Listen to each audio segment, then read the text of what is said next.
नमस्कार दोस्तों, वाणी हिंदी अखंड में आप सबका स्वागत है। आज हम हिंदी ग्रामर में कारक के बारे में जानेंगे। कारक क्या है और कारक हिंदी में कारक कितने माने गए हैं। आइए, कारक संज्ञा या सर्वनाम के जिस रूप से उसका संबंध वाक्य के किसी दूसरे शब्द के साथ जाना जाए उसे कारक कहते हैं। वाक्य में प्रयुक्त शब्द आपस में संबंध होते हैं। क्रिया के साथ संज्ञा का सीधा संबंध ही कारक है। क्रिया के साथ संज्ञा का सीधा संबंध ही कारक है। कारक को प्रकट करने के लिए संज्ञा और सर्वनाम के साथ जो चिन्ह लगाए जाते हैं उन्हें विभक्तियां कहते हैं। कारक या तो संज्ञा होगा या सर्वनाम, और संज्ञा या सर्वनाम के साथ जो चिन्ह लगाए जाते हैं उन्हें विभक्तियां कहते हैं। जैसे पेड़ पर फल लगते हैं। इस वाक्य में पेड़ कारकीय पद है और पर विभक्ति है। कारक सूचक चिन्ह है अथवा विभक्ति है। पेड़ पर फल लगते हैं, पेड़ कारकीय पद है और पर कारक की विभक्ति है। तो कारक जो मतलब विभक्तियां लगते हैं, कारक सूचक चिन्ह अथवा उन्हें या कारक सूचक चिन्ह क्या हो या विभक्तियां, उनको कारक सूचक चिन्ह अथवा विभक्ति कहते हैं। हिंदी में 8 कारक माने गए हैं। कारक और विभक्तियां। किस कारक की क्या विभक्तियां हैं? कर्ता कारक। कर्ता कारक की विभक्ति ने है। कर्म कारक को करण कारक से द्वारा साधन के रूप में प्रयोग होता है। संप्रदान की विभक्ति है को, के लिए, हेतु। आपादान कारक की विभक्ति है। आपादान कारक की विभक्ति है से, अलग होने के अर्थ में। संबंध कारक का, की, के, रा, री, रे, ये संबंध कारक की विभक्तियां हैं। अधिकरण में, पे, पर, विषय में स्थान का बोध कराती हैं। और संबोधन हे, अरे, हे, हो, हाय, ये इन कारक की 8 हिंदी में 8 कारक हैं और ये 8 कारक की विभक्ति है। कर्ता ने कर्म को करण से, संप्रदान के लिए, आपादान से अलग होने के अर्थ में, संबंध का, के, की, अधिकरण में, पे, पर और संबोधन हे, अरे, हे, हो, ये इनकी विभक्तियां हैं। अगर 2 कारकों की विभक्तियां समान हो तो वाक्य में उनका व्यवहार अलग अलग होता है। अगर 2 कारक की विभक्तियां समान हो तो वाक्यों में उनका व्यवहार अलग अलग होगा, वाक्यों में उनका भाव अलग अलग होगा। जैसे करण कारक की विभक्ति से है, से द्वारा, और अपादान कारक की विभक्ति से है। तो अपादान कारक की विभक्ति से अलगाव के लिए है और करण कारक की से विभक्ति द्वारा है। तो ये दोनों एक साथ प्रयोग नहीं होंगे। दोनों का प्रयोग वाक्य में, अगर इनकी विभक्ति से का प्रयोग होगा तो वाक्य में इनका भाव दोनों का अलग अलग होगा। अगर 2 कारकों की विभक्तियां समान हो तो वाक्यों में उनका व्यवहार अलग अलग होगा। एक वाक्य में एक से अधिक कारक प्रयुक्त किए जा सकते हैं, लेकिन एक स्थान पर कभी भी 2 कारक नहीं होंगे। जैसे कर्ता कारक है। कर्ता कारक है राम ने पुस्तक पढ़ी, हरि ने पत्र लिखा। कर्ता राम है तो राम के साथ ने विभक्ति है, तो कभी भी राम के साथ 2 विभक्ति नहीं आएगी, हमेशा एक ही विभक्ति आएगी। आगे के सेंटेंस में दूसरी विभक्ति। एक वाक्य में कई विभक्तियां हो सकती हैं, लेकिन एक स्थान पर 2 विभक्तियों का प्रयोग कभी नहीं होगा। सभी कारक या तो संज्ञा या फिर सर्वनाम पद होते हैं। कारक जो होते हैं या तो वे संज्ञा होते हैं या फिर सर्वनाम होते हैं। अब नंबर 1, कर्ता कारक। कर्ता कारक। कर्ता कारक किसे कहते हैं? संज्ञा या सर्वनाम, संज्ञा या सर्वनाम के जिस रूप से क्रिया के करने वाले का बोध हो उसे कर्ता कारक कहते हैं। कर्ता कारक का चिन्ह क्या है? ने विभक्ति कर्ता के साथ लगी होती है। कभी कभी कर्ता कारक के साथ ने विभक्ति लगी होती है और कभी नहीं लगी हुई है। कर्ता कारक, कर्ता के कारक का चिन्ह है विभक्ति ने। कर्ता क्या होता है? जो क्रिया कर रहा है कर्ता कहलाता है, अर्थात जो काम करता है कर्ता कहलाता है। जैसे राम ने पुस्तक पढ़ी। राम करता है क्योंकि इसके द्वारा पुस्तक पढ़ने का बोध हो रहा है। हमें इसमें पढ़ने से पता चलता है कि राम कुछ कर रहा है, अर्थात क्रिया करने वाला कर्ता होता है। जैसे रमा ने पुस्तक पढ़ी। पुस्तक किसके द्वारा पढ़ी जा रही है? रमा के, तो रमा करता है, ने विभक्ति है। मोहन खेलता है।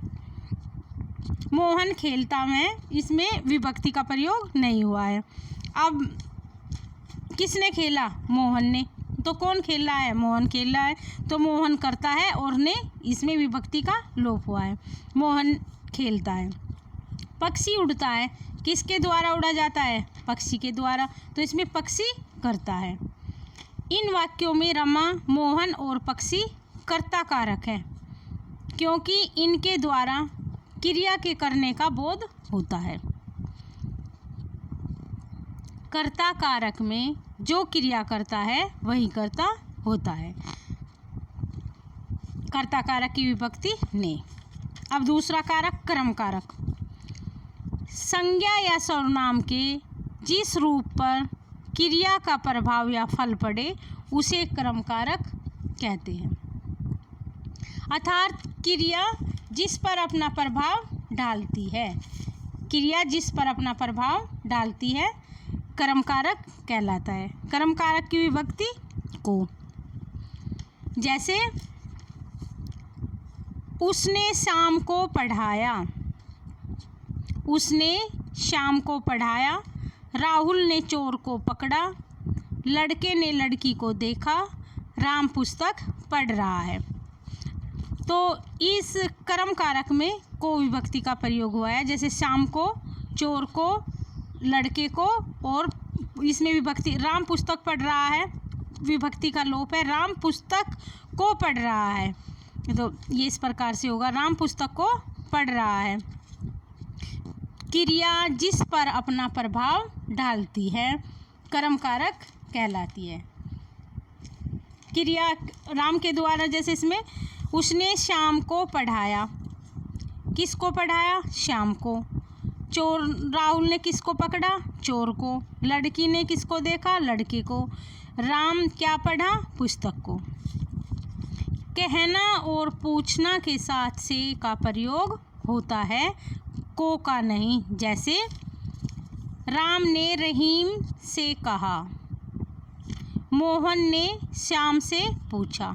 यहाँ से के स्थान पर को का प्रयोग अनुचित है। अगला कारक करण कारक। जिस साधन से अथवा जिसके द्वारा क्रिया पूरी की जाती है उस संज्ञा को करण कारक कहते हैं। करण कारक का विभक्ति चिन्ह से अथवा द्वारा। साधन जिसके द्वारा काम किया जाता है। माध्यम वाक्य का कर्ता जिस माध्यम से क्रिया कर रहा है उस संज्ञा को करण कारक कहते हैं। जैसे कर्ता, कर्ता कारक में जो काम करता है कर्ता कहलाता है। करण कारक में क्रिया जिस पर अपना प्रभाव डालती है कर्म कारक कहलाता है। करण कारक में वाक्य का कर्ता जिस माध्यम से क्रिया कर रहा है उस संज्ञा को करण कारक कहते हैं। मतलब इसमें करण कारक में साधन क्या है जिसके द्वारा क्रिया की जा रही है। मुख्य पहचान से अथवा द्वारा है। करण कारक की मुख्य पहचान से अथवा द्वारा है। से अथवा द्वारा के अलावा इसमें के साथ, के बिना यदि इन अवयवों का प्रयोग होता है तो वहाँ भी करण कारक होगा। अगर वाक्य में के साथ के बिना आदि अवयव का प्रयोग होता है तो वहाँ भी करण कारक होगा। करण कारक की एक और विशेषता है, अगर कहीं विकलांगता पहचान का माध्यम बनती है तो वहाँ भी करण कारक होगा। जैसे इस करण कारक के उदाहरण, राम गेंद से खेलता है, आदमी चोर को लाठी द्वारा मारता है। करण कारक का विभक्ति चिन्ह से माध्यम, मतलब किस से, आदमी चोर को लाठी द्वारा मारता है। आदमी चोर को किस से मारता है? लाठी। माध्यम साधन क्या है यहाँ? लाठी द्वारा। श्याम गेंद से खेलता है, किस से खेलता है? गेंद से। तो इसमें गेंद से और लाठी द्वारा करण कारक है। करण कारक है। माध्यम क्या है? खेलने का माध्यम गेंद है और इधर मारने का माध्यम, क्रिया करने का माध्यम क्या है? लाठी। यहाँ गेंद से और लाठी द्वारा करण कारक है। अगला कारक संप्रदान। संप्रदान कारक जिसके लिए क्रिया की जाती है, अर्थात जिसके लिए कर्ता काम करता है, उसे संप्रदान कारक कहते हैं। इसमें कर्म कारक को भी प्रयुक्त होता है, किंतु उसका अर्थ के लिए होता है। जैसे कमल मोहन के लिए गेंद लाता है, हम पढ़ने के लिए स्कूल जाते हैं, माँ बच्चे को मिठाई देती है। इन वाक्यों में मोहन के लिए, पढ़ने के लिए, बच्चे को संप्रदान कारक है। कर्ता जिसके लिए काम कर रहा है उसे संप्रदान कारक कहते हैं। तो मोहन के लिए गेंद, मोहन के लिए पढ़ने के लिए, हम कमल मोहन के लिए क्या लाता है? गेंद लाता है। पढ़ने के लिए विद्यालय जाते हैं। माँ बच्चे के लिए, बच्चे को मिठाई देती है। इन वाक्यों में मोहन के लिए, पढ़ने के लिए और बच्चे को संप्रदान कारक है। कर्ता किसके लिए काम कर रहा है? यहाँ मोहन के लिए गेंद लाया तो मोहन के लिए काम कर रहा है। हम विद्यालय जाते हैं किसके लिए? पढ़ने के लिए। बच्ची, माँ मिठाई देती है किसको? बच्चे को। तो इन सब वाक्यों में संप्रदान कारक है। अगला कारक अपादान कारक। अपादान कारक का अर्थ है अलग होना। जिस संज्ञा अथवा सर्वनाम से किसी वस्तु का अलग होना ज्ञात हो उसे अपादान कारक कहते हैं। करण कारक की भांति अपादान कारक का भी चिन्ह से है, परंतु करण कारक में इसका अर्थ सहायता होता है और अपादान में अलग होता है। जैसे हिमालय से गंगा निकलती है, यहाँ पे हिमालय से गंगा निकलती है तो अलग होती है, तो इसमें अलग अलगाव के भाव है। हिमालय से गंगा अलग होती है, अलगाव का भाव है। वृक्ष से पत्ता गिरता है, पेड़ से पत्ता अलग होता है, यहाँ भी अलगाव का भाव है। घुड़सवार घोड़े से गिरता है, घोड़े पर बैठा है और गिरता है, घोड़े से अलग होता है। इन वाक्यों में हिमालय से, वृक्ष से, घोड़े से अपादान कारक है। अर्थात जहाँ किसी वस्तु को अपने स्थान से अलग होना होता है वहाँ अपादान कारक होता है। अपादान कारक का अर्थ है अलग होने के लिए। हिमालय से गंगा निकलती है, स्थान से अलगाव है, हिमालय से गंगा अलग होती है। पेड़ से पत्ता गिरता है, वस्तु से अलगाव है, पेड़ से अलग होता है। और इसके अन्य उदाहरण है, जैसे समय से अलगाव भी होता है। वह 4 बजे से पढ़ रहा है, कब से पढ़ रहा है? 4 बजे से। जन्म से अंधा है, कब से अंधा है? जन्म से। तो ऐसे वाक्यों में भी अपादान कारक होता है। जैसे इसमें एक उदाहरण और हो सकता है, जैसे बच्चा बिल्ली से डरता है, बच्चा सांप से डरता है, तो जिससे डरेगा तो उससे भागेगा, अलगाव होगा, दूर जाएगा। तो जहाँ पर डरने का भाव होता है वहाँ भी अपादान कारक होता है। अपादान कारक में का भाव अलगाव है, मतलब एक स्थान वस्तु का अलग होना अपादान कारक है। जैसे हिमालय से गंगा निकली, पेड़ से पत्ता गिरा अलग हुआ, और घोड़े से सवार गिरा, ये सब अपादान कारक के उदाहरण हैं। अगला कारक संबंध कारक। संज्ञा अथवा सर्वनाम के जिस रूप से एक वस्तु का संबंध दूसरी वस्तु से जाना जाए, अर्थात एक वस्तु का संबंध दूसरी वस्तु से जाना जाए, पता चले कि इसका इस वस्तु से क्या संबंध है, उसे संबंध कारक कहते हैं। इसकी मुख्य पहचान है का, की, के। जैसे कमल की किताब मेज पर है, किसकी किताब है? कमल की। तो हमें इस उदाहरण में पता चलता है कि किताब कमल की है। कमल और किताब का आपस में संबंध है। राम का घर दूर है, किसका घर दूर है? राम का घर। घर किसका है? राम का घर। संबंध कारक क्रिया के भिन्न शब्द के साथ भी संबंध सूचित करता है। ये संबंध कारक क्रिया से भिन्न शब्द के साथ भी संबंध सूचित करता है। इसमें किसके साथ संबंध सूचित करता है? कर्ता के साथ। कमल की किताब, कमल की किताब है, राम का घर। तो इसमें हमें संबंध का पता चलता है कि किताब कमल की है और घर राम का है, तो यहाँ पे संबंध कारक होगा। अधिकरण कारक। अधिकरण कारक का विभक्ति चिन्ह में पेपर स्थान को सूचित करता है। संज्ञा के जिस रूप से क्रिया के आधार मतलब स्थान का बोध होता है, उसे अधिकरण कारक कहते हैं। संज्ञा के जिस रूप से क्रिया के आधार का बोध होता है, संज्ञा के जिस रूप से क्रिया के आधार का बोध होता है, उसे अधिकरण कारक कहते हैं। जैसे माँ, घर पर माँ है, घोंसले में चिड़िया है, सड़क पर गाड़ी है।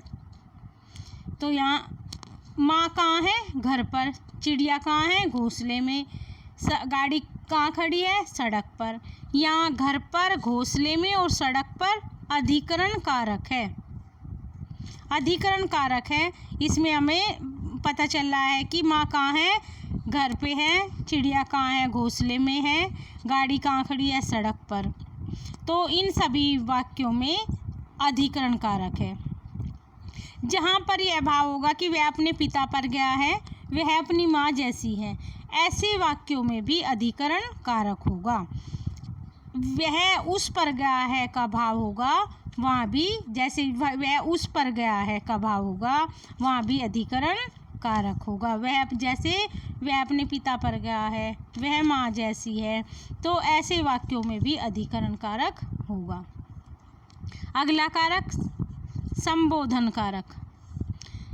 संज्ञा के जिस रूप से किसी को पुकारने या सावधान करने का बोध हो, उसे संबोधन कारक कहते हैं।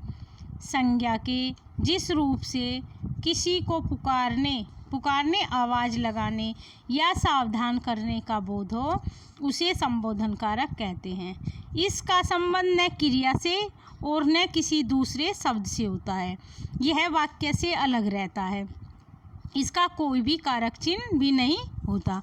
जैसे कर्ता से लेकर अधिकरण तक सभी कारक में पहले कारक पद आएगा और उसके बाद उस कारक की विभक्ति आएगी, लेकिन संबोधन कारक में पहले उसकी विभक्ति, जैसे हे राम, हे भगवान, ऐसे होगा। रमा देखो, ये सब विभक्ति इसकी पहले आएगी और इसका कारक पद बाद में। जैसे देखो, खबरदार, किसी को सावधान करने के लिए।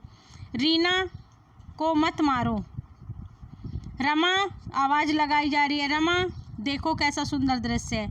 लड़के जरा इधर आओ। तो इस संबोधन कारक की यही पहचान है कि इसमें विभक्ति, हम जिसको पुकारेंगे, जिसको सावधान करेंगे, वो सब पहले आएगा और वाक्य उसके बाद आएगा। अन्य सभी कारकों में पहले कार्य पद आएगा और उसके बाद भी उसकी विभक्ति आएगी, लेकिन संबोधन कारक में पहले उसके विभक्ति आएंगी और जो इसकी विभक्ति दी गई है, हे, अरे, हे, ओ, है, ये सब विभक्ति आएंगी और उसके बाद इसका अन्य शब्द आएगा, कार्य पद आएगा। तो ये हमारे कारक हो गए कर्ता से लेकर संबोधन तक। हिंदी में 8 कारक हैं। कर्ता ने कर्म को करण से संप्रदान के द्वारा, कर्ता कारक में ने विभक्ति हैं, कार्य करने वाले को कर्ता कहते हैं, जो क्रिया करता है वह कर्ता होता है। फिर कर्म कारक, कर्म कारक क्या होता है? क्रिया जिस पर अपना प्रभाव डालती है। और करण कारक में मतलब क्रिया किस साधन के माध्यम से की जा रही है, किसके द्वारा क्रिया की जा रही है। संप्रदान कारक में कर्ता किसके लिए कार्य कर रहा है, किसके लिए काम कर रहा है। और अपादान कारक में अलग होने का अर्थ है कि मतलब जैसे हिमालय से गंगा निकली, राम घर से निकला, पेड़ से पत्ता गिरा। अपादान कारक अलग होने के का भाव होता है, जहाँ डरने का भाव होता है। संबंध कारक संज्ञा अथवा सर्वनाम से जिस रूप के एक वस्तु से दूसरी वस्तु का संबंध के बारे में पता चलता है कि ये किसकी है, क्या है, सब हमें उससे पता चलता है। संबंध कारक। अधिकरण कारक में पर उसके संज्ञा के जिस रूप से क्रिया के आधार का बोध हो, मतलब स्थान का बोध होता है इसमें। जैसे बिल्ली छत पर है, माँ घर पर है और पुस्तक मेज पर है, ये सब ऐसे उदाहरण अधिकरण कारक के अंदर आते हैं।